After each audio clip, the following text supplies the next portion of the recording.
I still remember the exact second when something inside me just clicked off. It was that night when she came stumbling through the door with a bottle in one hand and her phone in the other, laughing too loud, like the whole world was her little private joke. She smelled like cheap vodka and somebody's cologne I didn't recognize. And when she finally spotted me standing by the sink, she looked me dead in the eye and said, way too loud so her friend could hear it clear as day, "Look at him, my neighbor who fixes everything except what matters in bed." Then she threw her head back and laughed, this long, hollow sound that made my teeth ache. For a moment, I just stood there watching her sway side to side, her makeup smeared, her hair half undone. I felt this heat crawl up my spine, not the kind that makes you angry right away, but the one that tells you something died right there in that kitchen. But I'm getting ahead of myself. My name's Thomas. I'm 41. Been working as a mechanic since I was 16. My old man taught me everything I know, how to listen to an engine like it was a language only we spoke. I like the feel of grease under my fingernails. Never bothered me to come home smelling like motor oil and metal. That smell meant I was doing something real, something useful. When I first met Rachel, she didn't just tolerate that about me, she said she loved it. She came into the shop one morning with her old Corolla clunking like hell. She wore these worn-out jeans and an oversized flannel shirt. No pretension, no fancy talk. Just this warm, easy smile that made me feel like she actually saw me. I was standing by the register trying to look busy, and she asked if I'd take a look under the hood because, in her words, it sounds like it's trying to cough up a lung. We laughed about that. I remember thinking it had been a long time since a woman made me laugh without it feeling forced. We started seeing each other after that. Coffee first, then dinners that stretched late into the night because neither of us wanted to say goodnight. She'd sit on the stool in the garage while I worked on cars, legs crossed, telling me stories about the places she wanted to see. It felt easy. She was easy to be around. And after a few months, when she moved in, I thought maybe I'd finally gotten something right. At first, our life together had this comfortable rhythm. I'd get up early, open the shop with Dad, spend the day up to my elbows in engines. She'd work at the bookstore downtown, come home with the smell of paper and coffee on her. Most evenings we'd end up side by side on the couch, her reading and me half asleep, listening to her voice when she read passages out loud. But little by little, things shifted. The first time I noticed it was when she started getting friendly with some of the people she met in her book club. Not that I minded her having friends, it was good for her to have her own world. But she began going out more, staying out later. When she came back, she'd have this edge in her voice, like she was embarrassed by the house or by me. It was the small digs at first. "You know, not everything has to smell like gasoline," she'd say, wrinkling her nose. Or she'd complain that I never took her anywhere, where you couldn't order your food through a window. I tried to ignore it. I thought maybe she just needed some space, or maybe she felt stuck. But the comments kept coming. One night she came home after a friend's birthday, tossed her purse on the floor, and said, "God, I feel like I'm living with a handyman I can't even brag about." She didn't even look at me when she said it. Just walked into the bedroom and shut the door. I stood there in the dark living room, feeling like the floor had dropped out from under me. After that, something changed in me. I stopped trying so hard to smooth things over. When she made her jabs, I stopped responding. I guess part of me hoped that if I didn't react, she'd get tired of it and we'd go back to how we were. But it didn't happen. There was this particular week that stuck with me. I was working late because we had a transmission job that wouldn't wait. When I finally got home around 10, she was already asleep on the couch, or pretending to be. I sat down next to her and reached for her hand, and she pulled it away without opening her eyes. Like I was some stranger who'd overstepped. The next morning, she wouldn't even look at me over breakfast. Instead, she scrolled through her phone, tapping her nails against the screen. When I asked if she was okay, she sighed like I was inconveniencing her just by speaking. Then came the laundry thing. One Saturday, I walked into the bedroom to grab a clean shirt, and I found my folded clothes dumped into the hamper. All of them. Even the stuff that had been clean. She was in the kitchen making herself tea. I asked her why she did it. She didn't look up. Just said, "I don't want your stuff mixed with mine." I didn't yell. I didn't even get angry right away. I just turned around, went back into the bedroom, and started pulling her dresses off the hangers. I carried them out to the garage and laid them in boxes. When she found them later, she demanded to know what I thought I was doing. I said, "I'm making sure your things don't have to touch mine." She didn't have an answer for that. After that, there was a coldness between us so thick I could feel it in my teeth. A few days later, her friend Carly showed up. I'd always liked Carly. She was softer than most of Rachel's other friends. Quieter, like she saw more than she said. When she knocked, I thought maybe Rachel had asked her to come over to smooth things out. But when I opened the door, Carly looked nervous. "Hey," she said, shifting her purse higher on her shoulder. "Can I come in for a bit?" I nodded. We went to the kitchen. She put her bag down, took a breath like she was about to say something she'd been rehearsing. "Tom," she began, her voice low. "I don't know if I should even tell you this, but she talks about you when she's out." She says things that she trailed off, studying my face. What kinds of things? I asked, though part of me already knew. Carly swallowed. That you're just stuck in your small life. That you'll never be more than what you are. That you don't try. I felt something twist in my gut. It wasn't exactly pain. It was more like this dull certainty that everything I'd suspected was true. Carly reached out, touched my arm. Her hand was warm, and she didn't pull away right away. You don't deserve that, she said quietly. You've always been good to her. Better than most men would be. I didn't know what to say. She looked away, took another shaky breath. If it were me, I wouldn't treat you like that. I'd be grateful. There was something in her voice I hadn't heard before. A softness that wasn't just pity. I thanked her. She stayed a little longer, and we didn't talk much after that. She just sat across from me, sipping her tea, and I felt calmer than I had in months. After she left, I stood in the kitchen a long time, staring at the spot where her hand had been on my arm. That night, Rachel didn't come home at all. The next morning, I got up early like I always did. Habit, I guess. Even if the shop didn't open until 8, I liked the quiet before the phone started ringing. I made coffee, stood by the window, and watched the sun climb over the roof of the neighbor's house. Her car wasn't in the driveway. I didn't bother to text. By then, I'd stopped checking whether she was safe, or wondering if she'd at least pretend to care that I'd stayed up waiting. At work that day, I tried to keep my mind on a busted radiator. But every time I tightened a bolt, I kept picturing her sitting in some bar, telling whoever was nearby that her life was small and her husband was smaller. Around noon, I got a message. Not from her. She didn't send those much anymore, but from Carly. Carly, hey, just checking in. You okay? I read it twice before I answered. Me, I'm fine. Thanks for yesterday. Carly, if you ever want to talk, or just not be alone, you know where to find me. I stared at the screen. For a second, I thought about deleting the thread. Instead, I put the phone away and went back to work. That evening, she finally came home. She didn't look ashamed. She didn't look anything. Just walked past me like I wasn't there. Dropped her bag in the hallway and went into the bathroom. A minute later, I heard the shower. I almost laughed. When she came out, wrapped in a towel, she paused in the doorway like she'd forgotten I existed and was surprised to see me. You didn't cook, she said flatly, like she'd found the milk sour. I didn't know you were coming back, I said. She sniffed, like the room smelled bad. Whatever. That was it. No apology. No explanation. I thought about all the nights we'd spent on that same couch, her legs tucked under mine, her hand on my chest. I remembered her telling me she loved how steady I was, how she never had to wonder if I'd be there. Now she acted like my presence was an inconvenience. The next few days passed in that same hollow routine. She'd come and go without telling me where she was headed. When she did speak, it was only to complain about the dishes, about my clothes, about the fact that I hadn't painted the bedroom yet. One evening, I came home to find her sitting on the edge of the bed, scrolling her phone. She didn't look up when I walked in. I said, "We need to talk." She sighed, thumb still moving over the screen. About what? About this, I said, gesturing between us. About the fact you don't even pretend anymore. She looked at me then, her eyes tired, like I was the last thing she wanted to deal with. Tom, I'm exhausted. Can we not do this tonight? No, I said, my voice lower than I meant it to be. We're doing this now. She set her phone down. Fine. You want honesty? I'm bored. I'm sick of this town, this house, this life. I feel like I'm dying here. I swallowed. Then why are you still here? Her mouth twisted.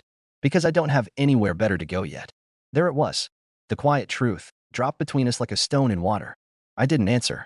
I walked out to the garage and sat on the workbench, staring at the toolbox until my eyes blurred.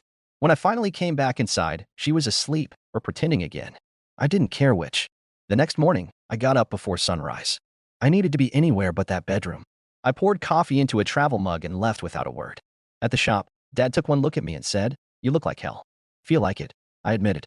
He didn't ask questions. He just handed me a wrench and said, "Work helps." It did, for a few hours. But the quiet in the shop started to feel like a weight pressing on my chest. Around noon, I checked my phone again. Carly, thinking about you. Hope today's better. I didn't write back. I couldn't. Not yet. When I got home that evening, she was in the kitchen, talking too loud into her phone. She was telling someone how she deserved better, how she was tired of settling. She turned her back to me and lowered her voice, but I heard every word. That night, I didn't sleep much. I lay there, staring at the ceiling, wondering how it was possible to be so lonely in the same bed with someone. Around 2 in the morning, she shifted beside me and said drowsily, "Why are you even still here?" I didn't answer. The next week, she stopped coming home again. No explanations, no calls. Just empty rooms and her perfume lingering on the sheets. I tried to fill the time. Cleaned the garage top to bottom.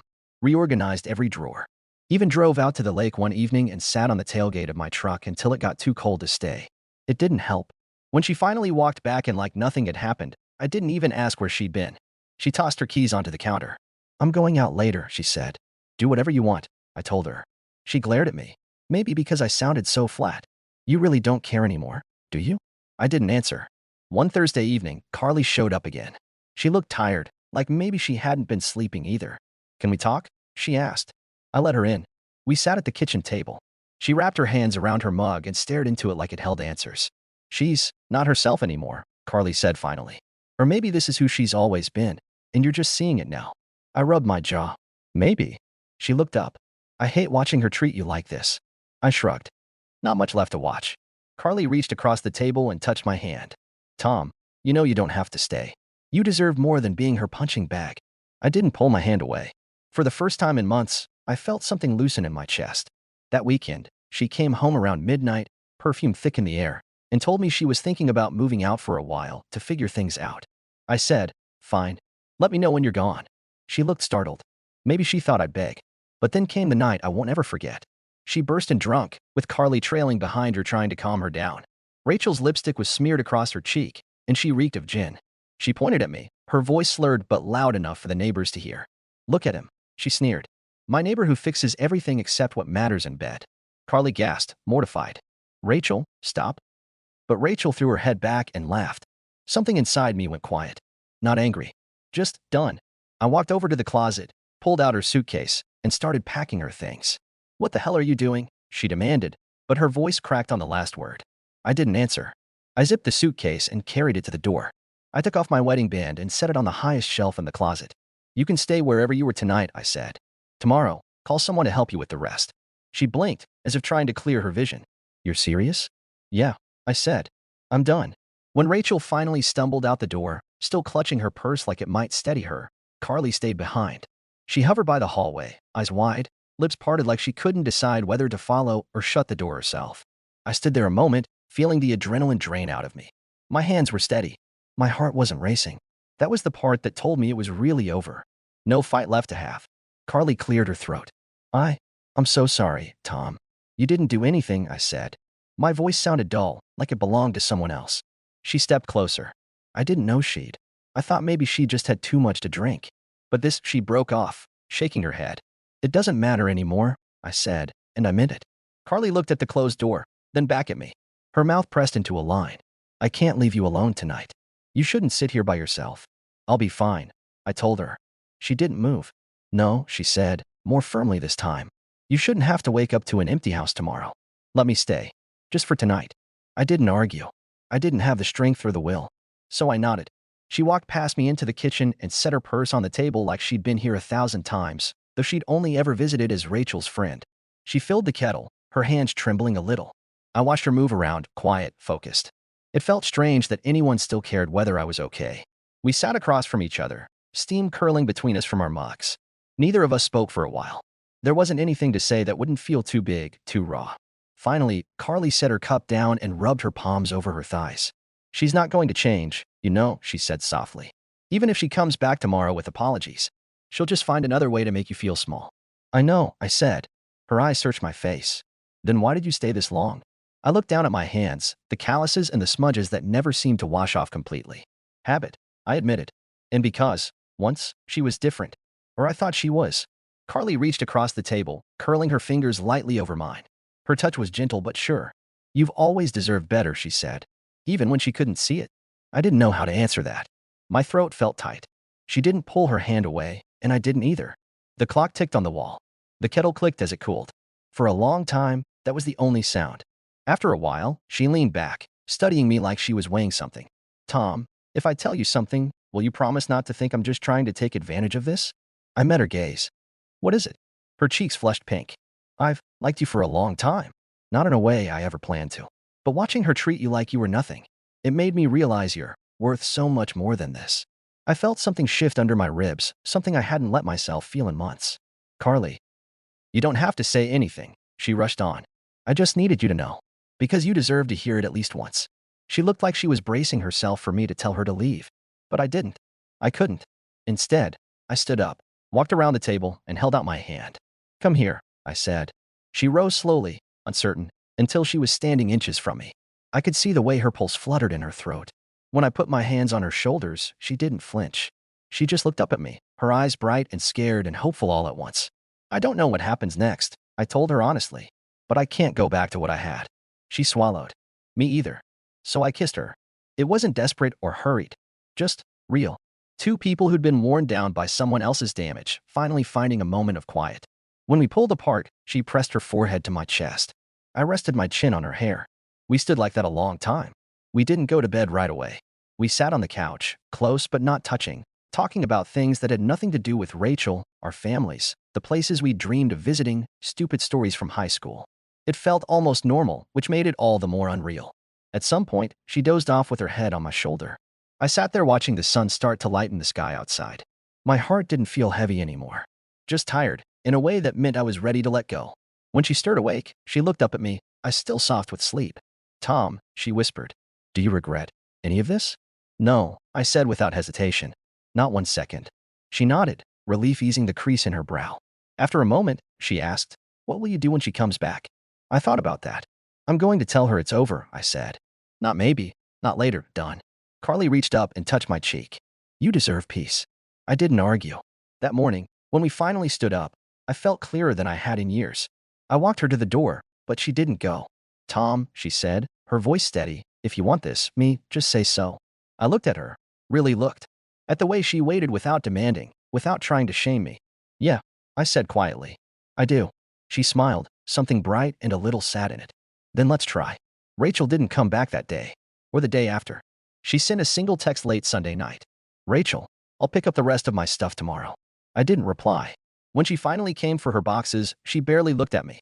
Carly was there, helping me stack her things by the door. Rachel's eyes flicked between us, her mouth curling in disgust. "Seriously," she sneered. "You couldn't wait a week before moving on?" I didn't rise to it. "Just take your things," I said. But she wasn't done. She turned to Carly, voice venomous. "Hope you're ready to babysit him. He's as exciting as wet paint." Carly didn't flinch. Better than being someone who can't appreciate what she has. Rachel's mouth snapped shut. She looked at me like she was hoping I'd jump in, take her side. When I didn't, she picked up the last box and left without another word. The door closed behind her, and the quiet that followed didn't feel empty. It felt clean. That night, Carly and I sat on the porch with 2 beers and didn't talk much. We didn't need to. After a long time, she reached over and took my hand. "What are you thinking?" she asked. "That I'm done being the guy who fixes everyone's mess but my own." She squeezed my fingers. "Good." I meant to smile, but what came out was more like a sigh. "Carly," I said, "if this is too much, if you feel like you're just stepping into something broken, stop." She shook her head.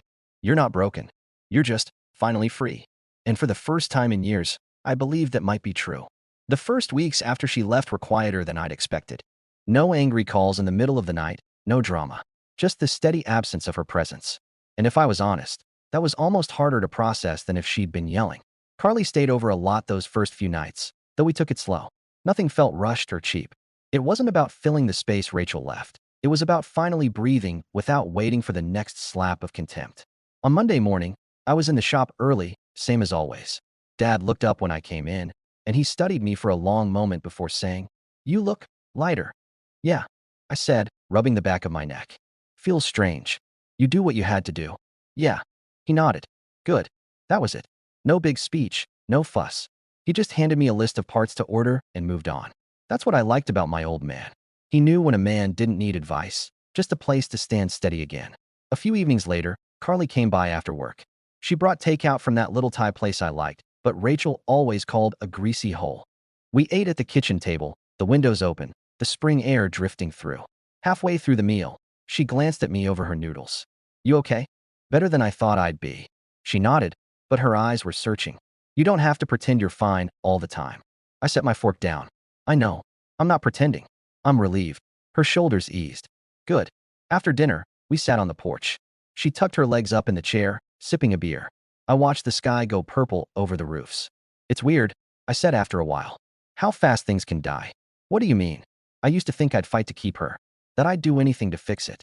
But now that she's gone, it doesn't even feel like a fight worth having." Carly reached over and rested her hand on my knee. "That's because you were the only one fighting." On Friday, I was wiping down the counters in the shop when my phone buzzed. "Rachel, We need to talk. I stared at the message. For a second, I thought about ignoring it. But something told me if I didn't answer now, she'd just keep showing up unannounced. Me about what? Rachel, about us. I exhaled slowly. Me, there is no us. A few minutes passed. Rachel, please. I made mistakes, but we can fix this. I set the phone face down. I didn't need to read more. When I got home that night, Carly was already there. She'd let herself in with the spare key I'd given her. She was sitting on the couch, sorting through a box of old records I hadn't touched in years. You okay? She asked, seeing my face. She texted, I said. What did she say? That she wants to fix it. Carly didn't speak right away. Finally, she said, what do you want?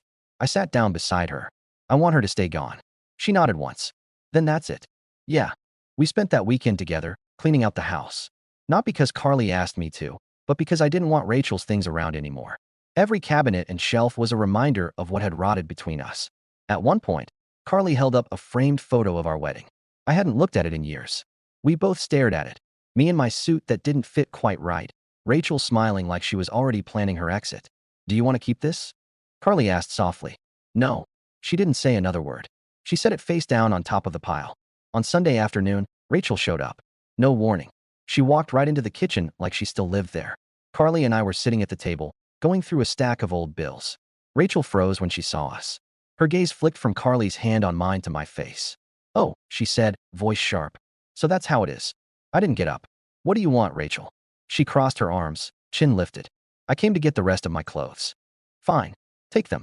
Her eyes moved over Carly, narrowed with disdain. You two deserve each other. Carly didn't flinch. Glad you think so. Rachel scoffed, stomped down the hall. We heard her rifling through drawers, her voice muttering curses. A few minutes later, she came back with a duffel bag and stood in the doorway. Do you really think she'll put up with you any better than I did? She demanded. I met her gaze, calm. I think she already has. Her mouth opened, but nothing came out. She turned on her heel and left without another word. When the door closed, Carly let out a slow breath. You okay? I nodded. Yeah, more okay than I've been in years. The next couple weeks were quieter. We fell into a new rhythm. Carly stayed over most nights. We cooked simple meals, watched old movies, and sometimes just sat in the dark talking about everything and nothing. Some nights, I'd catch myself waiting for the other shoe to drop, for Rachel to burst in again, or for Carly to change her mind. But it never happened.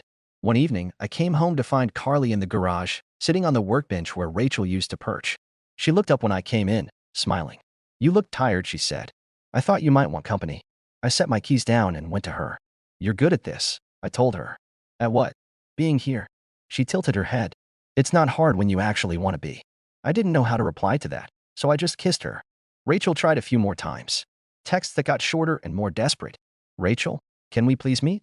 Rachel, I don't understand how you moved on so fast. Rachel, I never meant for it to end this way. I didn't reply. One night, she called. I let it ring.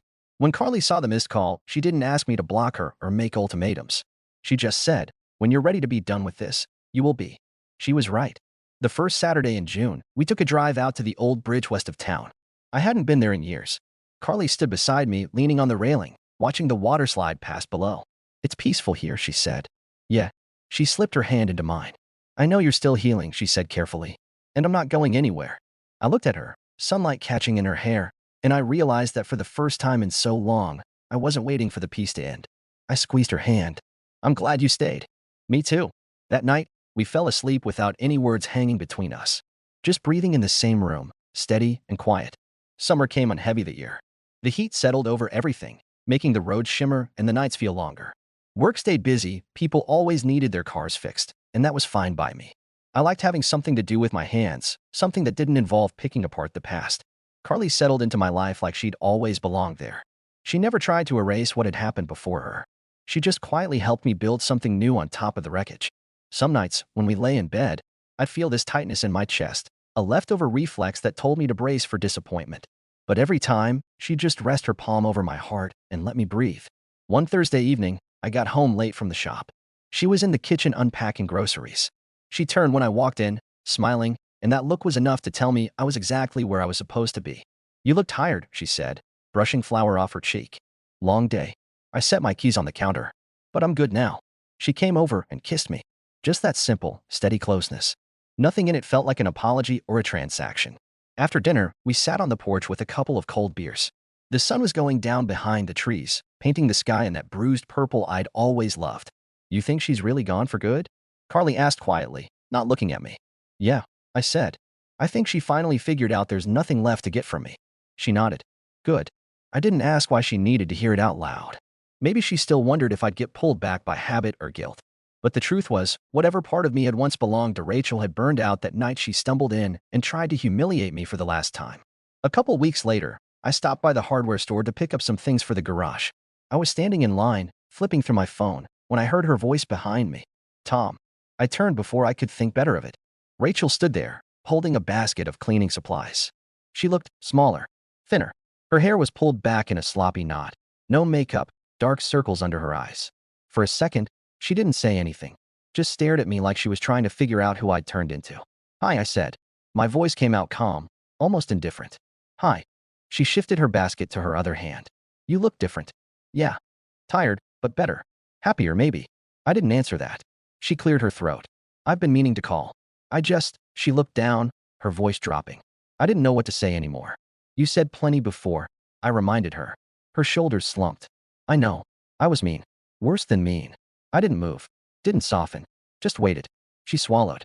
I thought if I kept pushing you away, you'd try harder to prove something. I don't even know what. And then when you didn't, I didn't know how to stop. I nodded slowly. Yeah, I figured that out. She looked up, her eyes bright. You were always a better man than I gave you credit for. I didn't know if that was supposed to be an apology or just nostalgia. Either way, it didn't land. I've been seeing other people, she went on, voice faltering. But none of them. They don't care about me the way you did. They expect me to be grateful for every scrap of attention. They act like they're doing me a favor just by showing up. I didn't respond. She blinked fast, like she was trying not to cry. You never made me feel like that. You made me feel safe. Like I mattered. I rubbed a hand over my jaw. You did matter. Until you decided I didn't. Her breath hitched. I'm sorry. I believe she meant it. But it didn't change anything. She stepped closer. I miss you, Tom. I held her gaze. I don't miss you. Her lips parted. You don't. No, I said simply. I miss who you were in the beginning. But that person's gone. And I'm done trying to pretend she's coming back. For a long moment, neither of us spoke. The line moved forward. I stepped up to the counter, set down my things. When I turned back, she was still standing there, looking smaller than I'd ever seen her. I hope you find what you're looking for, I said quietly. But it isn't me. Her shoulders shook once, like she was going to say something else, but she didn't. She just nodded, turned, and walked away. I paid for my stuff and went out into the bright afternoon, feeling lighter. When I got home, Carly was sitting on the steps, scrolling her phone. She looked up as I parked the truck. Hey, she said. Everything okay? Yeah, I said, and I meant it. I saw her. Her eyebrows lifted, but she didn't look worried. How'd it go? I shrugged. She's regretful, I guess. Did she ask you to come back? I nodded. Carly searched my face. And I walked over and bent to kiss her forehead. And nothing. I'm here. Relief flickered across her expression. Good. I sat down beside her, stretching my legs out. The air smelled like cut grass and engine oil. And for the first time in a long while, I didn't feel like something bad was about to happen. She said she misses me, I said after a moment. Carly was quiet. I told her I don't miss her. I went on. And I don't. Not really. That's honest. Yeah. She reached over, linked her fingers with mine. You did the hard thing, she said softly. You let her go. I squeezed her hand. I think I was already gone before she ever walked out the door. We sat like that until the porch lights flicked on, saying nothing else. A few nights later, I lay awake, watching the ceiling fan turn. Carly was asleep, her breathing slow and even beside me. I thought about all the ways Rachel had tried to make me feel small, how I'd let her do it, telling myself it was easier to keep the peace. But peace built on pretending is no peace at all. In the morning, I got up before dawn and drove out to the lake. I sat on the tailgate, watching the sky brighten, and I felt something settle in my chest, a quiet acceptance. This was my life now. Not perfect, not easy, but mine. And I wasn't sorry for any of it. Not for leaving. Not for staying away. Not for starting over with someone who actually wanted to be there when the sun came up.